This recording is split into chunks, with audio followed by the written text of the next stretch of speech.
일전에 한 라디오 방송에서 나오는 이야기를 들은 적이 있습니다. 교수가 출연을 했는데 교수가 하는 말이 세상에서 성공한 사람들의 성공의 원동력, 그들이 어떤 비결로 성공했는지를 조사했는데 그 결과가 나왔다는 겁니다.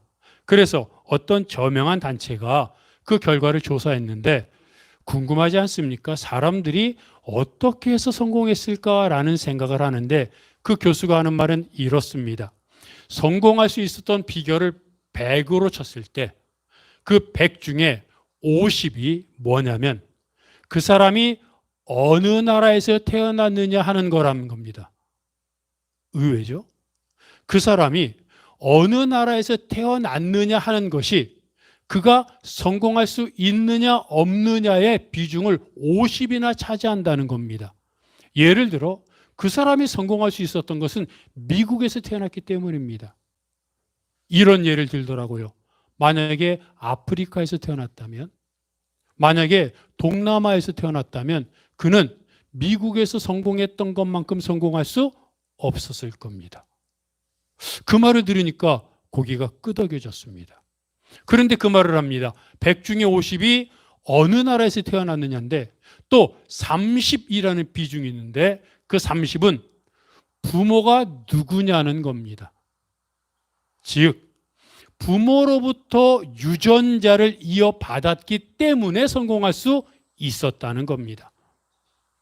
어느 나라에서 그리고 어떤 부모 밑에서 태어났느냐 하는 것이 50과 30이기에 결국 그 사람이 성공할 수 있었던 100의 요인 중에 80이 무려 타고난 요인이라는 겁니다. 그러고 보면 여러분 생각해 보십시오. 열심히 노력하면 어느 정도 수준까지는 도달할 수 있습니다. 그런데 우리가 다 알지 않습니까? 어느 정도까지는 가능한데 그 이상을 넘어가는 건 재능입니다. 다른 사람들처럼 열심히 노력해서 흔히 말한 조기 축구회에서 제일 잘하는 축구 선수가 될 수는 있습니다. 그러나 흔히 말하는 박지성처럼 손흥민처럼 또는 호날두, 메시처럼 성공하는 것은 재능이라는 겁니다. 그들이 태어난 나라, 부모 그 조건을 이어받았기 때문에 성공할 수 있었고 나머지 22라는 요인을 갖고 그들이 노력했다는 겁니다. 그 교수가 하는 말이 무엇이었냐면 요지는 그겁니다. 갖고 태어났다는 겁니다. 사람들이 흔히 말하기를 성공하기 위해서는 자수성가했다. 밤낮 자지 않고 노력하고 애쓰고 공부하고 별을 헤며 애썼다라고 말하죠. 맞습니다. 그렇게 노력했죠. 그건 그 사람이 갖고 있는 최선의 방법입니다. 그런데 아무리 노력했어도 50, 30, 즉 80이나 되는 타고난 그들에게 주어진 환경이 없었다면 아무리 노력해도 성공할 수 없었다는 얘기를 하는 겁니다. 그 얘기를 들으면서 어떤 생각을 했냐면 결국 겸손해야 되는구나. 사람들은 내가 돈을 많이 축적하고 또 다른 사람보다 더 머리가 뛰어나고 어떤 예능적인 또는 운동적인 신경이 뛰어나면 스스로 내가 노력한 것이 전부라고 말합니다. 그런데 여러분, 성경은 분명히 말하기를 신명기 8장 18절에 말하기를 하나님이 재물 얻을 능력을 주셨다고 말합니다. 내가 노력했으니까 이렇게 많은 부를 축적했지라는 사람들에게 신명기 8장 18절은 그들에게 말합니다. 너희들이 내가 노력해서 얻었다고 말하는 너희들에게 나는 말한다. 하나님이 너에게 재물 얻을 능력을 줬으니까 너가 노력해서 얻은 거지 재물 얻을 능력을 안 주셨으면 아무리 노력해도 재물을 얻지 못한다는 겁니다. 여러분, 무슨 말입니까? 내가 노력하고 최선을 다해도 주어진, 다시 말하면 내가 받은 하나님의 은혜가 얼마나 많은지를 깨달을 때야 그것을 갖고 인생을 제대로 살 수 있다는 겁니다. 잘 보십시오. 우리는 이미 많은 것을 받았습니다. 그런데 받은 것과 깨닫는 것은 다릅니다. 이럴 때마다 늘 생각나는 것이 탕자의 비유입니다. 아버지 곁을 떠났던 둘째 아들, 흔히 말하는 탕자는 이미 아버지께 재산을 물려받았습니다. 그가 먼 나라에 가서 흥청망청 화랑방탕하게 쓸 수 있었던 그 돈, 어디서 난 겁니까? 아버지 유산입니다.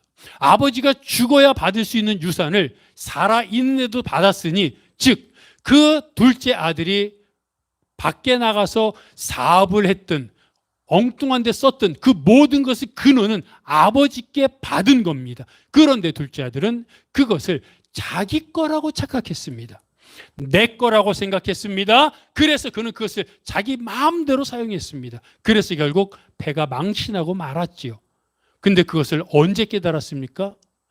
돈을 다 낭비하고 거기에다가 큰 흉년이 나서 굶어 죽기 일보 직전이 되어서야 내가 아버지 은혜를 잊어버렸음을 깨달았습니다. 그리고 그는 아버지께로 돌아갑니다.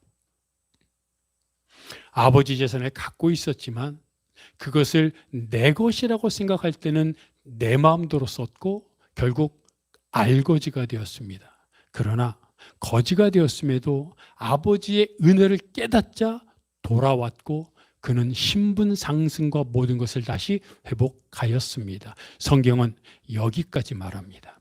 그런데 여러분, 우리는 호기심이 나지 않습니까? 그 둘째 아들이 어떻게 살았을까? 동화에서 말하는 것처럼 그 후에 그들은 행복하게 살았습니다 라는 말처럼 저는 그렇게 살았을 것 같습니다. 둘째 아들은 하나님을 사랑하고 이웃을 사랑하고 아버지를 사랑하며 살았을 겁니다. 혹시 그 이웃의 동네에 어떤 젊은이가 아버지 품을 벗어나 자기 마음대로 막 살려고 그런 모습을 보면 득달같이 달려가서 그러지 마. 내가 산 증인이잖아. 너 밖에 나가면 고생해. 정말 그러지 마라고 아마 뜯어 말렸을 겁니다. 방탕하며 자기 마음대로 하고 싶은 대로 사는 사람들이 있으면 그는 일하다가도 말고 일하다가도 그냥 그 일을 중단하고 가서 제발 그렇게 살지 마. 아버지 품에서 너가 하고 싶은 걸 하면서 사는 것이 최고의 은혜야라고 그걸 설득하며 살았을 겁니다. 왜입니까? 경험했기 때문입니다. 경험하고 나니까 아버지 은혜를 깨닫는 것이 아버지 은혜를 받는 게 아니라 받았다는 사실을 깨닫는 것이 인생을 제대로 사는 기본이라는 걸 알게 된 겁니다. 그런데 여러분, 탕자의 비유에는 둘째 아들뿐만 아니라 맏아들도 나오지 않습니까? 그런데 저는 오히려 어떻게 보면 맏아들이 제일 불쌍해 보입니다. 그는 아버지 곁을 떠나지도 않았습니다.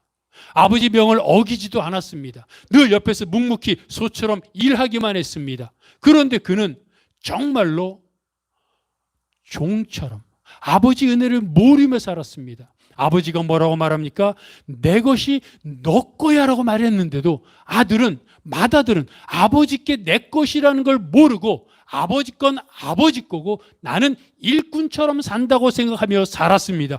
그것처럼 불쌍한 것이 어디 있습니까?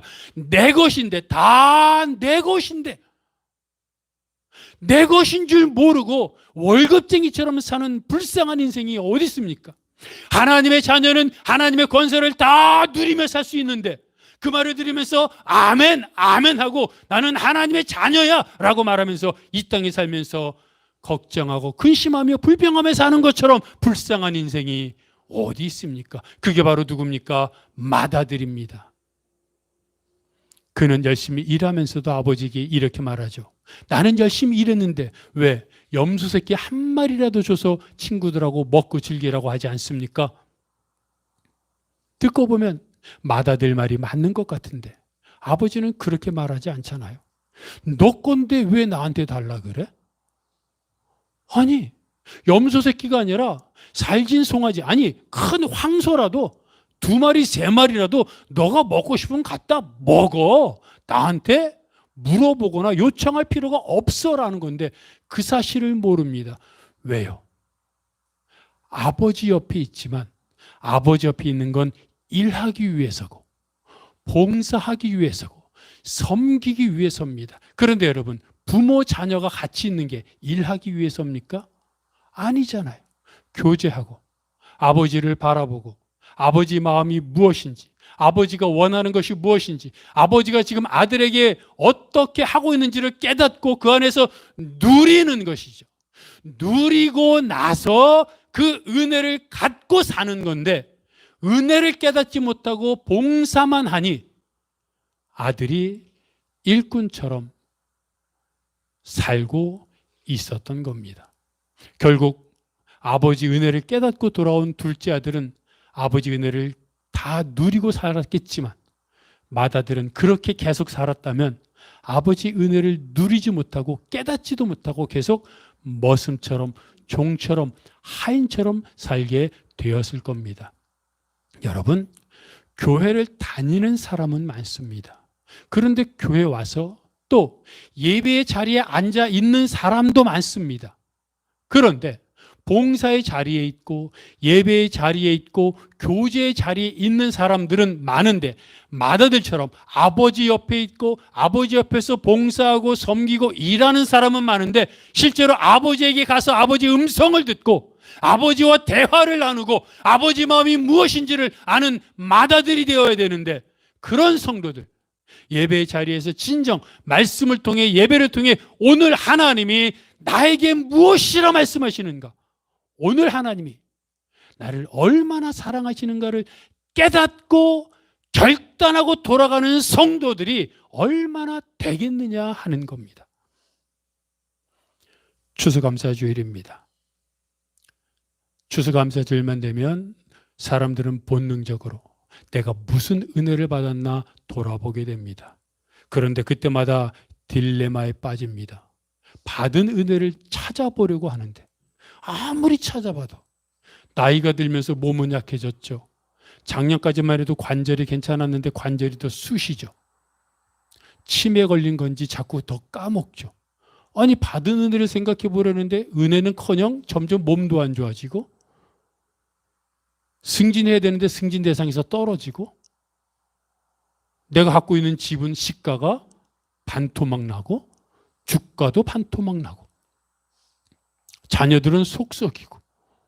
아니, 받은 은혜를 생각해 보려는데 아무리 머리를 쥐어짜고 마치 마른 걸레를 쥐어짜는 것처럼 받은 은혜를 생각해 보려는데, 그리고 받은 은혜만큼 헌금을 하려고 하는데, 이건 헌금을 하는 게 아니라 헌금을 받아야 될 것 같아요. 은혜가 없어요.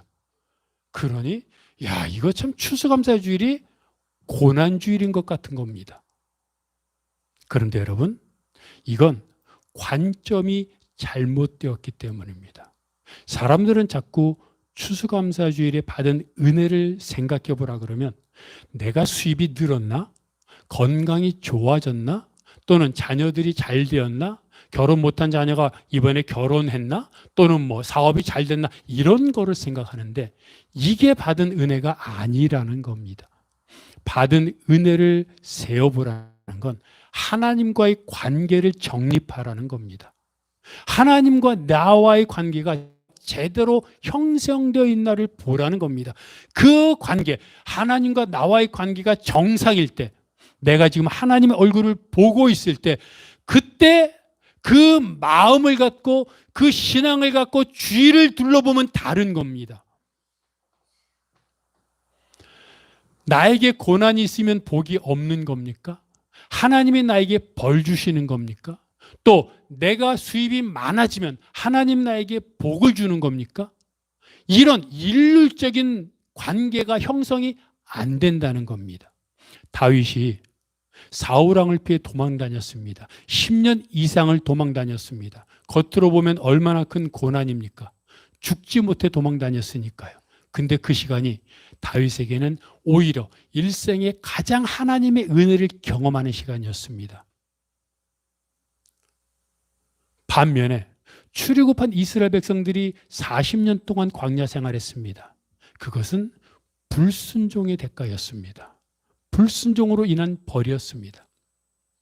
다윗이 당한 고난도, 출애굽한 이스라엘 백성들이 40년 광야 생활한 것도 다 고난입니다. 그런데 다윗이 당한 고난은 연단이었고 하나님과의 관계가 더 좋았고, 이스라엘 백성들이 40년 동안 광야에서 받은 건 불순종의 벌이었고 하나님의 은혜를 누리지 못했던 겁니다. 같은 고난이라도 하나님과의 관계에 따라 어떤 건 같은 고난도 어떤 건 복이고 어떤 건 진짜 징벌인 겁니다.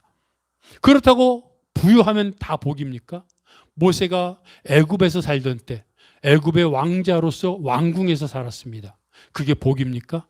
하나님을 몰랐고 하나님과 상관없이 왕궁에서 살았다면 그는 멸망당했을 겁니다. 그런데 모세는 그 애굽 왕궁을 벗어나 이스라엘 백성들과 고난을 받았고 겉으로는 고난이었지만 하나님은 그 고난받은 모세를 향하여 하나님을 대면하여 알았던 사람이라 그러고 모세 이전에도 모세 이후에도 모세와 같은 선지자는 없다고 칭찬했습니다.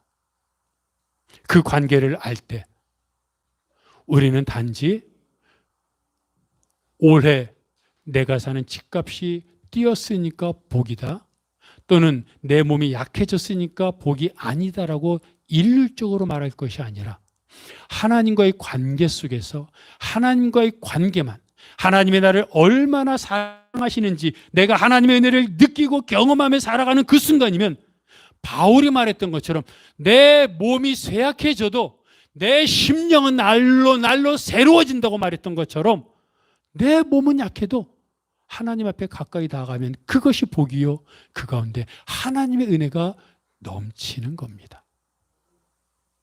렘브란트라고 하는 화가가 있습니다. 그는 그림 실력으로 세상에서 인정받았고 또 다복한 가정도 있어서 늘 행복했습니다. 물질도 있고 가정도 평온했습니다.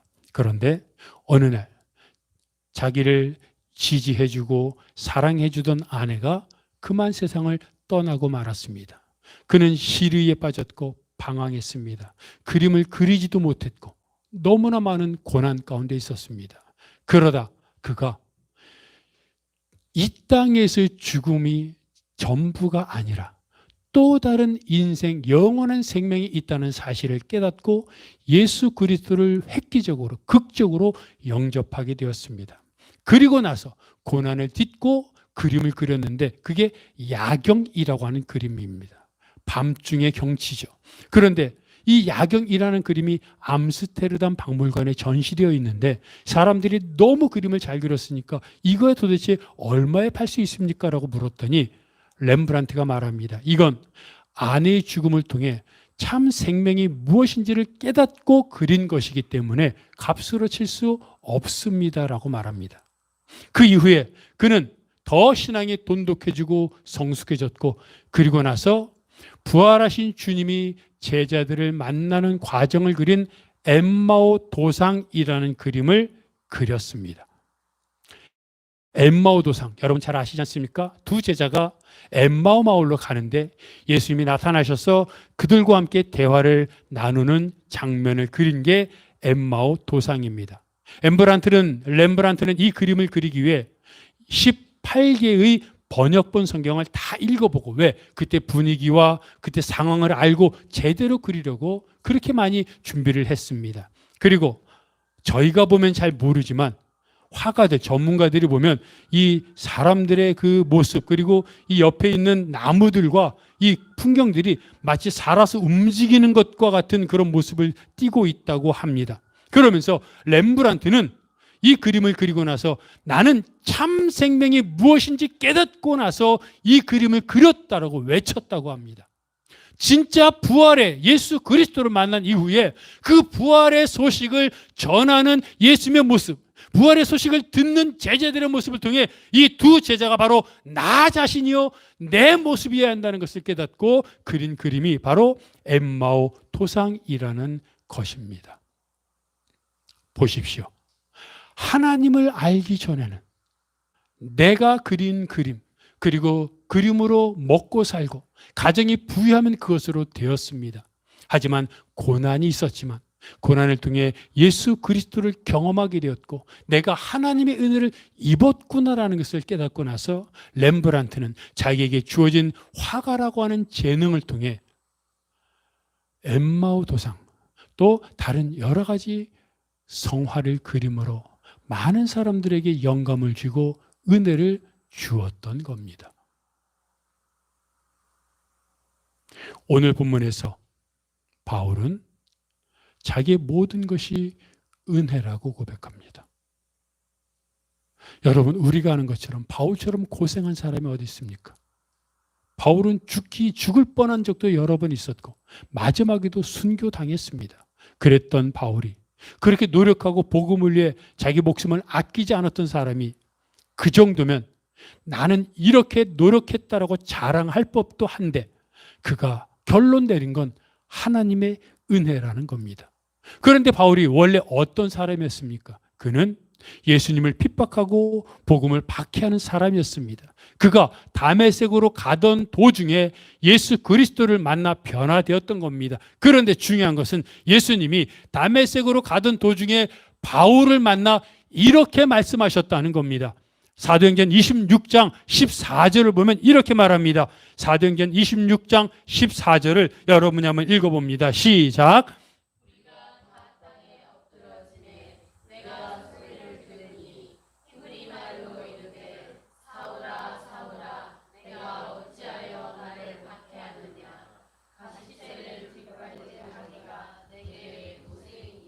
아멘. 뭐라고 말하고 있습니까? 너가 가시체를 뒷발질하는 것이, 너가 지금 가시체를 뒷발질하고 있는데 너만 고생이야, 너만 힘들어 라고 말하고 있는 겁니다. 사도 바울이 예수를 믿기 전에 어떤 모습이었는지 말하고 있는 성경 구절이 몇 개 없는데 그 중에 하나가 바울이 가시체를 뒷발질하고 있었구나 라는 겁니다. 가시체가 뭡니까? 농부가 소를 끌고 밭을 갑니다. 그런데 소가 농부가 원하는 데가 아닌 자기 맘대로 갑니다. 자기 맘대로 갈 때 소에게 똑바로 가 하면서 찌르는 겁니다. 막대기 끝에 쇠꼬챙이가 있어서 쇠꼬챙이로 소를 찌르면 아프지 않습니까? 그러면 아이고 아파가지고 결국 농부가 원하는 대로 돌아오는 겁니다. 즉 쇠꼬챙이, 가시체는 잘못 가는 소를 바르게 인도하기 위한 채찍인 겁니다. 그런데 웬만한 사람 같으면 바울이 지금 가시체를 뒷발질하는 거 아닙니까? 바울이 예수 그리스도를, 복음을, 성도들을 핍박하고 있지 않습니까? 하나님이 원하시지 않는 방향으로 가니까 하나님이, 예수님이 바울을 자꾸 쇠꼬챙이로 찌르는 겁니다. 핍박하지 마, 복음 핍박하지 마라고 찌르는 겁니다. 그러면 웬만한 사람 같으면 아이고 아파 하면서 내가 지금 잘못하고 있구나 돌아올 텐데, 우리가 알아야 될 것은 바울처럼 자기 확신과 고집이 강한 사람이 없습니다. 바울은 정말 자기 확신이 강했고 고집이 셌습니다. 그는 처음에는 하나님을 섬기는 것이 복음을 핍박하는 것이다, 예수가 이단이니까 예수 믿는 사람을 핍박하는 게 하나님을 섬기는 것이라고 순수한 마음, 자기 나름대로는 순수한 마음으로 시작했습니다. 그런데 핍박하면 핍박할수록 예수 믿지 마 하고 감옥에 가둘수록 바울이 생각하기엔 잘못했습니다, 안 믿겠습니다, 다시는 안 그러겠습니다라고 빌 줄 알았는데 웬걸? 오히려 그들은 평안하고 담대하고 자기를 핍박하는 바울을 보면서 측은하게 여기는 모습을 갖더라는 겁니다. 그걸 보면서 바울이 이상했습니다. 아니, 주객이 전도됐지, 내가 지금 핍박하고 있는데 나를 측은하게 바라봐? 오히려 핍박받는 저들이 평온하고 담대해? 신앙을 안 버려? 뭐가 잘못됐네? 하면서 의심이 되고 갈등을 했던 겁니다.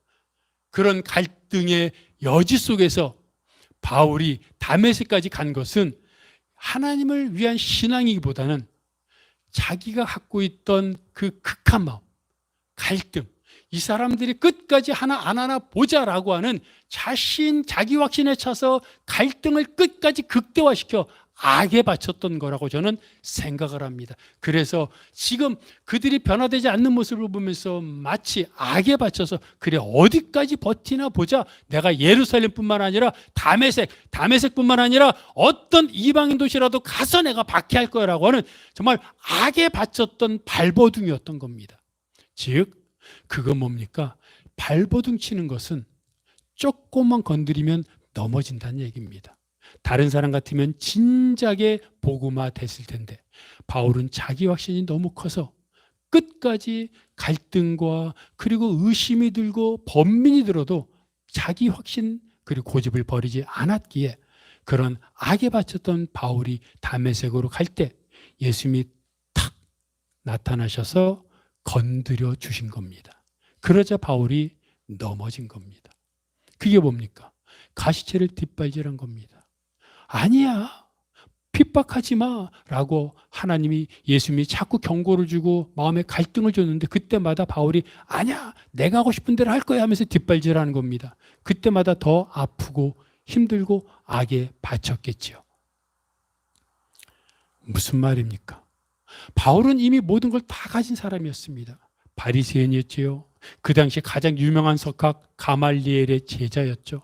그는 그대로 가기만 하면 명예, 권력, 재물 다 얻을 수 있었습니다. 근데 그는 하나님의 은혜를 깨닫지 못하니까 자기 확신과 고집을 갖고 오히려 하나님을 방해했던 겁니다. 그랬던 그가 다메섹으로 가던 도중에 예수님을 만나 하나님의 은혜를 깨닫고 나니까 복음 박해자였던 그가 복음 전도자로 변했던 겁니다.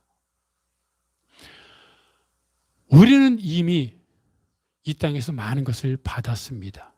다른 사람과 비교하기 시작하면 끝이 없습니다. 하나님과 나를 바라보십시오. 하나님 앞에 내가 서면 지금 내가 살아있는 것이 은혜라는 것을 깨닫게 됩니다. 그리고 거기서부터 시작하는 겁니다. 내가 살아있는 것이 은혜입니다. 그것도 감사한데 거기다가 하나님을 믿고 매일 주를 위해 죽지는 못하지만 주를 위해 죽고 싶다는 갈망이 내 안에 가득합니다. 물론 넘어집니다. 쓰러집니다. 감정에 격동됩니다. 그러나 다시 또 일어나서 주님 죄송합니다. 주를 위해 죽겠습니다. 그렇게 살아가곤 합니다. 그게 깨닫는 겁니다. 그런 깨달음이 있을 때 주를 위해서 살게 됩니다. 바울은 말합니다. 나는 사도 중에 가장 작은 자다. 그런데 어느 누가 바울을 사도 중에 가장 작은 자라고 말하겠습니까? 어쩌면 바울은 사도 중에 가장 큰 자입니다. 그런데 바울은 하나님의 은혜를 깨달았기에 뭐라고 말하고 있습니까? 나는 하나님을, 주님을 핍박했던 사람입니다. 나는 죽어 마땅한 사람입니다. 이런 나를 사도로 부르셨으니 내가 아무리 노력하고 내가 아무리 죽을 힘을 다해 복음을 외쳐도 나는 은혜밖에는 선포할 것이 없습니다라고 고백하고 있습니다. 여러분, 모든 것이 은혜입니다. 서두에 말했던 것처럼 비록 나이가 들고 있으니 몸은 쇠약합니다. 천하의 사도였던 바울도 몸이 쇠약해졌는데 우리라고 펼 수 있습니까? 몸은 쇠약해지고 기억력은 감퇴하고 어쩌면 재물은 지금도 점점 사라지고 있을지 모르겠습니다. 그러나 모든 것이 하나님의 은혜임을 내가 깨달을 때, 그래서 그 모든 것들을 놓고 하나님 앞에 갖고 나와 기도할 때 하나님은 기적적으로 판을 완전히 바꾸신다는 겁니다. 언제요? 하나님의 은혜를 깨달을 때. 여러분, 내가 하나님의 은혜 가운데 있음을 고백합니까? 내가 사는 것이, 내가 지금 살아있고 예수 그리스도를 믿는 것이 하나님의 은혜임을 고백합니까? 그것이 추수감사주일의 의미고 거기에서부터 모든 것이 시작하는 것입니다. 이미 우리는 하나님의 은혜 안에 있습니다. 그것을 기억하면서 무엇을 더 얻으려고 하기보다 하나님의 은혜 안에 나아가 하나님의 얼굴을 뵙고 하나님의 음성을 들으려고 할 때, 여러분, 나머지 내가 그렇게 이 세상에서 추구하고 얻고 얻으려고 그렇게 발버둥 섰던 것들은 하나님 은혜 안에 거할 때 하나님이 주십니다. 하나님이 주시면 내가 아무리 발버둥 쳐도 안 됐던 것들이 순식간에 이루어진다는 사실을 기억하면서 하나님의 은혜를 구하려고, 하나님의 은혜를 깨닫고 그 안에 거하려고 애쓰면서 오늘도 내일도 다시 한번 바울처럼 모든 것은 하나님의 은혜입니다 라고 고백하며 그 은혜 안에서 매일 매 순간 살아가는 여러분이 되시기를 바랍니다. 우리 말씀을 기억하면서 다 함께 일어나셔서 아바 아버지 찬양하겠습니다.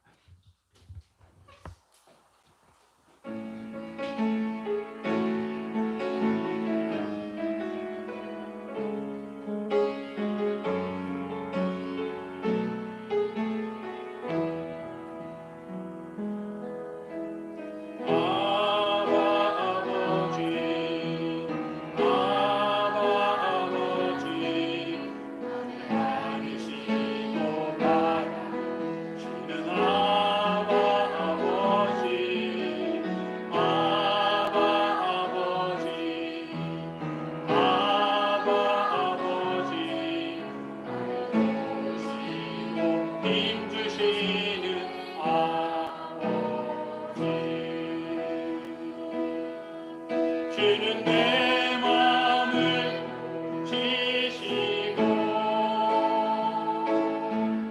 볼 수 없는 상처 만지시네.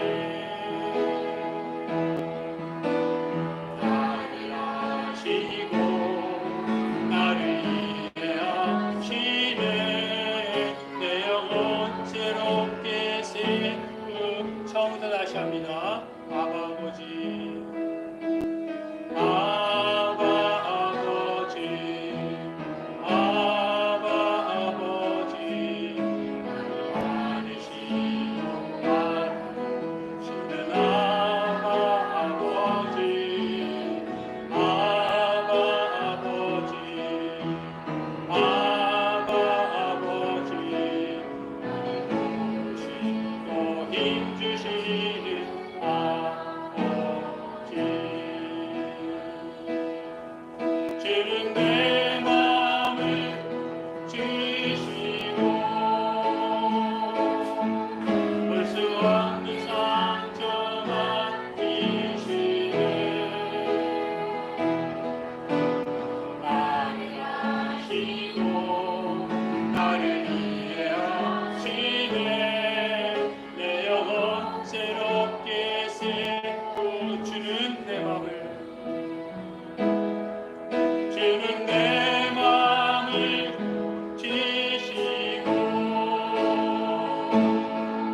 볼 수 없는 상처 만지시네. 나를 아시고 나를 이해하시네.